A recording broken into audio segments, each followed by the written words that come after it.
Hi everyone, thank you for joining me. My name is Nicole Rousseau, and on this segment of Co-Creating today, we'll be discussing the concept of unity.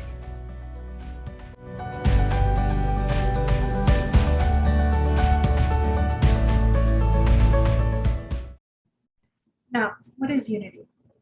Well, from an astrological perspective, we can look at it from two separate ways. And the first is Libra. Libra is all about relationships, socializing, and it's about learning more about yourself through your relatability with other people. So how you relate to others, and as you engage with your relationships with others, you learn more about yourself ultimately. And the other perspective that we can look at it from is an Aquarian perspective, which is that, that rules humanity. And when it comes to Aquarius, it's all about groups of people that are like-minded, binding together, working together for a common cause. And this is where people are unified. So despite their diversity, each remaining individual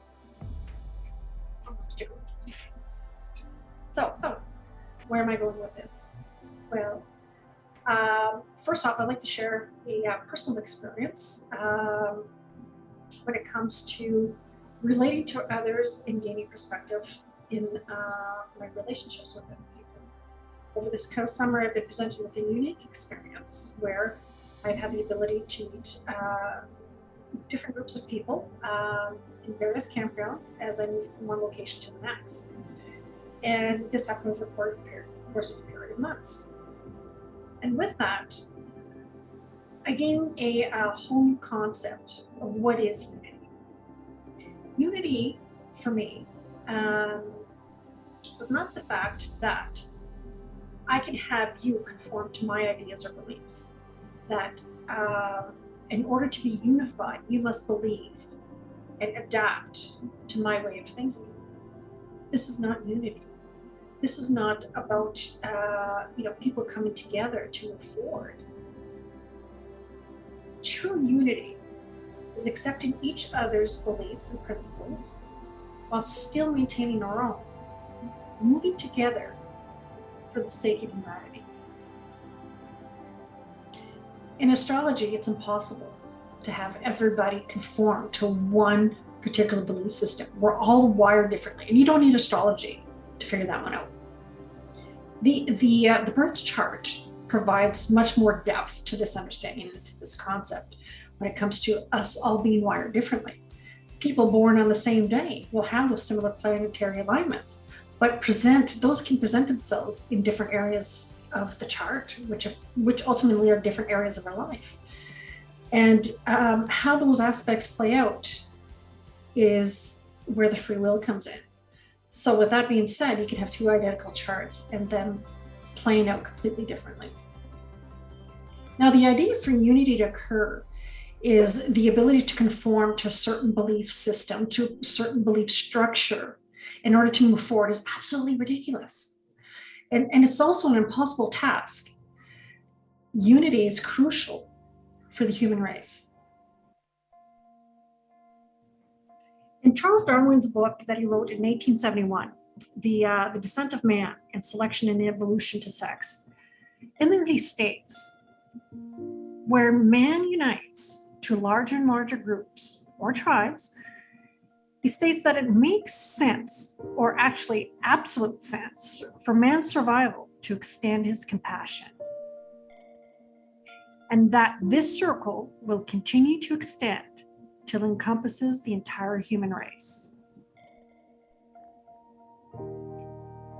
Now, Darwin, he also stated that this virtue, one of the noblest which man is endowed, seems to arise incidentally from our sympathies by becoming more tender and more widely diffused until they are extended to all sentient beings.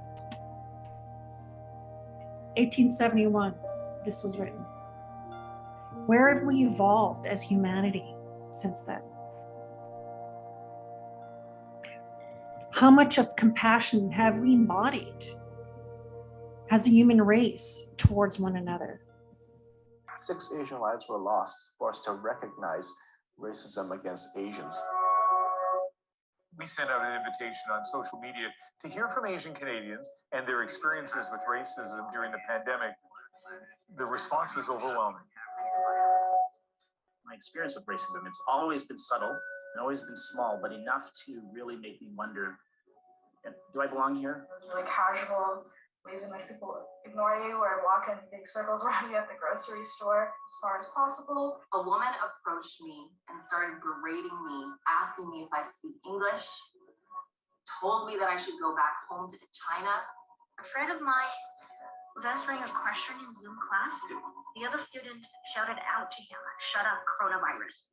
So just to let you know that we are not virus, we are human, just like all of us. Now, if we could stop right now, the behavior in which we're engaging in that contributes to the division of us all, we are taking a big step forward towards the evolvement and the evolution of humanity.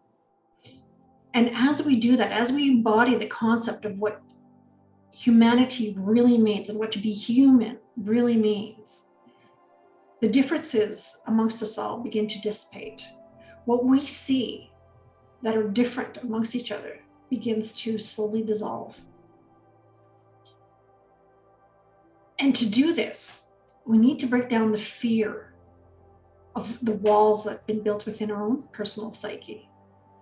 And as we break down those walls of fear within our own psyche, we begin to open doors to the evolution of humanity.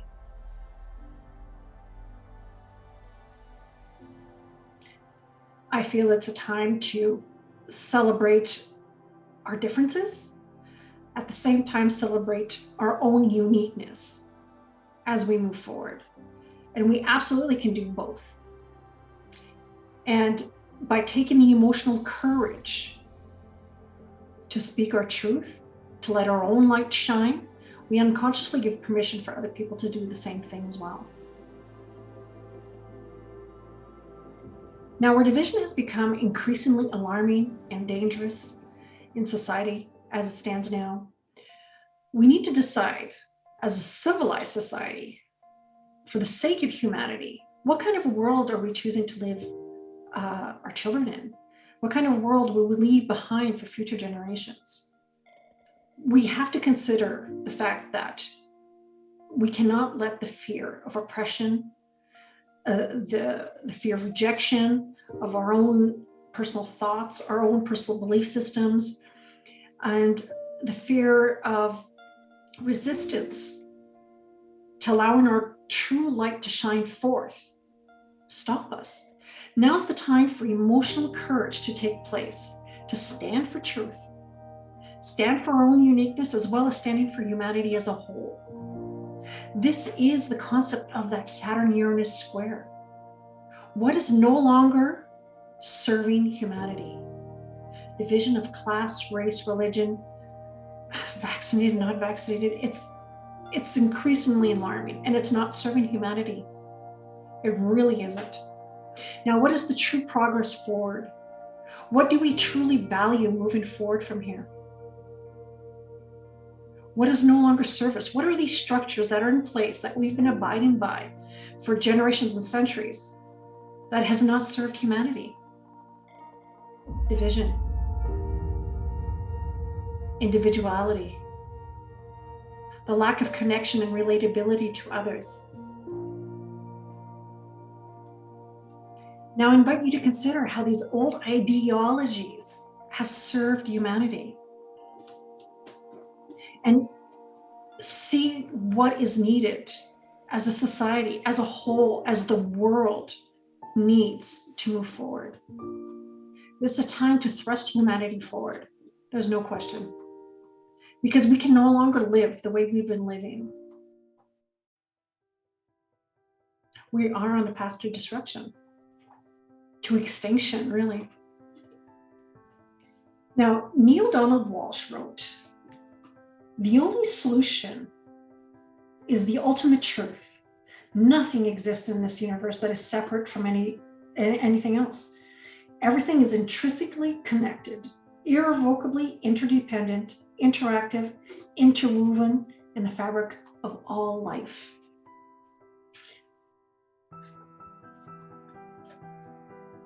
He definitely goes on to state that, government and all politics must be based on this truth. All laws must be rooted in this. This is the future hope of our race and the only hope for our planet. Now, we're naive to think that what happens to another doesn't happen to us. What happens on the other side of the world doesn't affect us on this other side of the world. Because ultimately, like Neil Donald Walsh has written, we're ultimately all affected by this. And right now, there's some people that are going to stand on the sidelines and watch the world unfold as it does. And then there's some of us that will stand for humanity and speak a truth that will help the evolvement forward. And Martin Luther King is a perfect example of that. By taking that emotional courage that was needed at a most pivotal historical time for civil rights to take place. We need more Martin Luther Kings. We need more people with that emotional courage to be able to stand for unity, to be able to stand for the human race, for the evolvement forward that is much needed in this time. Right now, we have that Saturn-Uranus square that's been at play, and it'll make an exactitude again on December 23rd. And then Venus and Pluto will dance in conversation over the holidays as well, come into an exactitude on December 26th, under the light of that square. Now, Pluto and Venus will be in Capricorn. Venus will be retrograde, meeting up with Pluto 3 times. Twice in December, last time in January. Now, Pluto will ask us to revisit, erode what we've been relating to when it comes to our structures. What we valued within that structure system. As we consider that square that's at play, how do we move forward while still holding up to the structures of the past? This is the biggest question for humanity right now. What do we love and value? Venus. And Uranus is Taurus, all about values. Now is not the time for division. We need to stand together, not villainize our differences, and move forward. And listen to each other, relate to each other. Relatability is so important right now. Hearing each other out. And let those differences dissolve. Again, thank you so very much for being here. Thank you for watching. And do like, comment, subscribe. And if you haven't already, do visit www.co-creatingtoday. And in there, you will find some beautiful astrological educational products that will help you on your learning journey. So thanks for being here. And I will continue to do more videos that will have real life experiences to teach you the language of astrology. Till next time.